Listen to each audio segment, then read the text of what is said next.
جو لوگ اللہ پر ایمان لائیں، کہیں کہ ہمارا رب اللہ ہے، پھر اس پر جم جائیں، ان پر فرشتوں کا نزول ہوتا ہے، نہ کوئی غم کرو نہ خوف، خوشیاں مناؤ جنت کی جس کا تم سے وعدہ کیا گیا تھا۔ اللہ کی ربوبیت پر اطمینان جب انسان کو ہو جاتا، میرا رب اللہ ہے، ربی اللہ، انسان کے لیے نہ کوئی کھٹکا، نہ کوئی خطرہ، نہ کوئی خوف، نہ کوئی حزن۔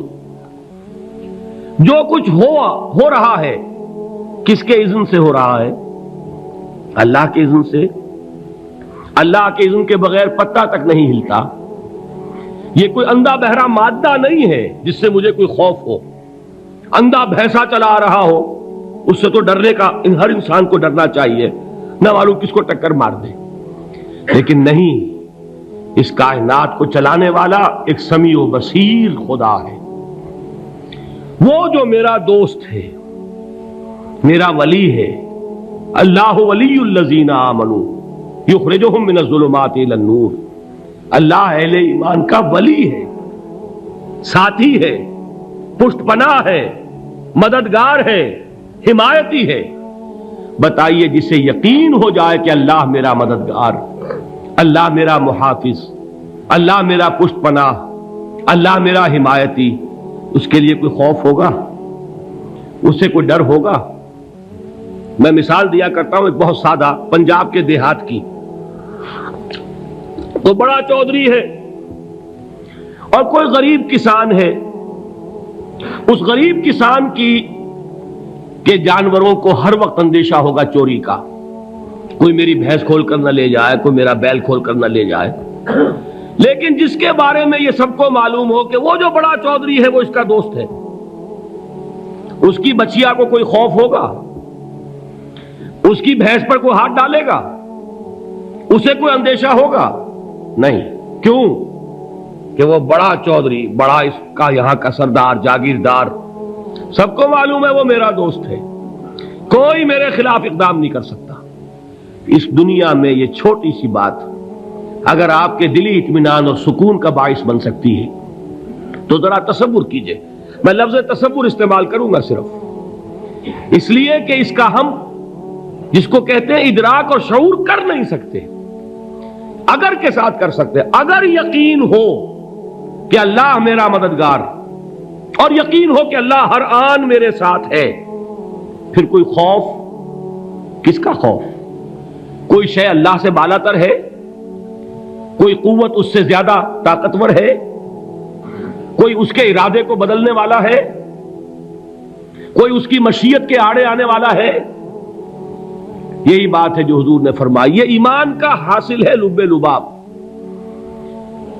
کہ دیکھو اچھی طرح اس بات کو ذہن نشین کر لو، اگر تمام انسان مل کر تمہیں کوئی نقصان پہنچانا چاہے نہیں پہنچا سکتے، مگر جو کچھ اللہ نے لکھ دیا ہو، اور تمام انسان مل کر تمہیں کوئی نفع پہنچانا چاہیں نہیں پہنچا سکتے، مگر وہ شے جو اللہ نے طے کر دی ہو۔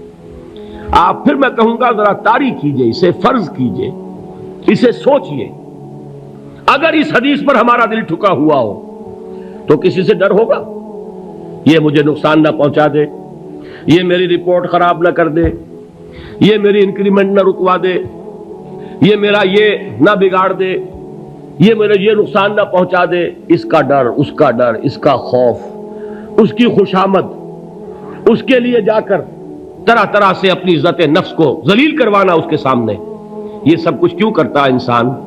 جب سمجھتا ہے کہ اس کے ہاتھ میں میرا کوئی نفع ہے، اس کے ہاتھ میں میرے لیے کوئی ضرر ہے، یہ مجھے کوئی گزن پہنچا سکتا ہے، یہ مجھے کوئی نقصان پہنچا سکتا ہے، یہ میرا کوئی کام بنا سکتا ہے، یہ میری کوئی ضرورت پوری کر سکتا ہے، اسی کا نام شرک ہے۔ جہاں آپ نے یہ سمجھا کہ غیر اللہ کے اندر کوئی طاقت موجود ہے، وہی شرک ہے۔ بتوں سے تجھ کو امیدیں، خدا سے نومیدی، مجھے بتا تو صحیح اور کافری کیا ہے؟ شرک تو یہ ہے جس پر بھی تمہیں یہ خیال ہے، کلمہ ہے یہ کلمہ سوم، لا حول ولا قوت الا باللہ، ذرا اس پر دل کو کبھی اگر آپ تصور کریں، پھر فرض کریں، دل ٹھک جائے اس پر، کوئی طاقت نہیں۔ یہی بات تھی جو شیخ عبد القادر جیلانی رحمۃ اللہ علیہ نے اپنی وصیت میں اپنے بچے سے کہی. 11ویں دینے والے ہیں، لیکن حضرت شیخ عبد القادر جیلانی کی وصیت اور تعلیمات کو کتنے لوگ ہیں کہ جانتے ہوں؟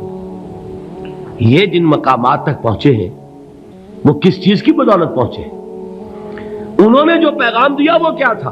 اے میرے بچے، جس طریقے سے قرآن مجید میں حضرت لقمان کی نصیحتیں جو ہے نقل کر دی گئی ہیں، میں یہ عرض کروں گا بالفرض اگر قرآن حضرت عبد القادر جیلانی کے بعد نازل ہوا ہوتا تو شیخ عبد القادر کی یہ نصیحتیں بھی قرآن میں درج ہوتی. اتنی اونچی نصیحتیں ہیں.